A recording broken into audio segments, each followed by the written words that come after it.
Ito gusto mataas kasi alanganing sumabay. Habang lahat ng mga rapper, welcome mamatay sa aking mga kamay.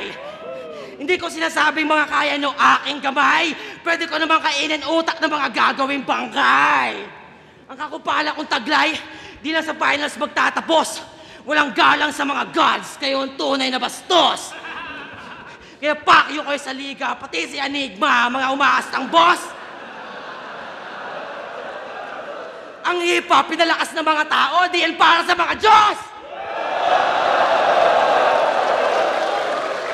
Fuck the gods and the kings na umaasta sa game! Kaya nga fuck yung Andrew E, pati si Francis M. What I fucking aim, mundo ay mapa sa amin! At kung ikaw yung current god, ako naman yung god, damn! Kahit damay si Kiko, hip-hop ako dahil inibig-ibig. Pero minsan metal pan, kaya pinakataan ko ng devil-devil.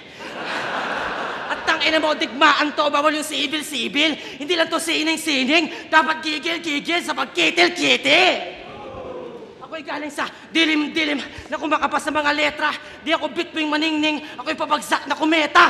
Ako yung salot, pero ako rin yung sagot sa mga problema. Kukunin ko title ng kampiyon para gawin tong walang kwenta!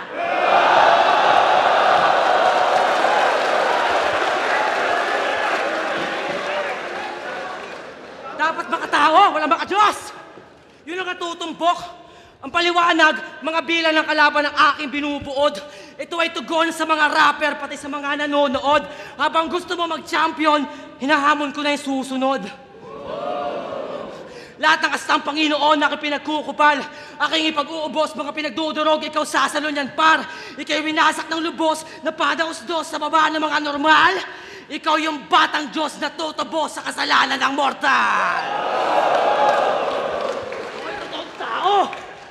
Gumagalaw para sa pera at tagumpay. Kung wala ng tubig, dugo na paniwid ko, panabla sa umay. All God, care God, di kailangan ng patunay. Wala nang kinikilalang Diyos ang taong sinubok ng buhay. At kay Bitrom sumusuway, ang mga gangsta, drogista, at sino mang matikas.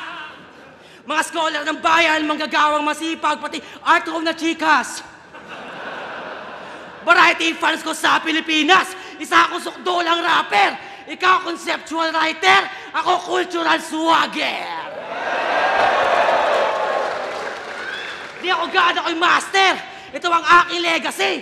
Fuck the gods, tangina mo. Sa tao ang aking empathy. Mahilig ka sa fantasy, di ka talaga dapat na MC. Lalo pag kalaban mo si Bitrom, ang pinakamaangas na Gen Z.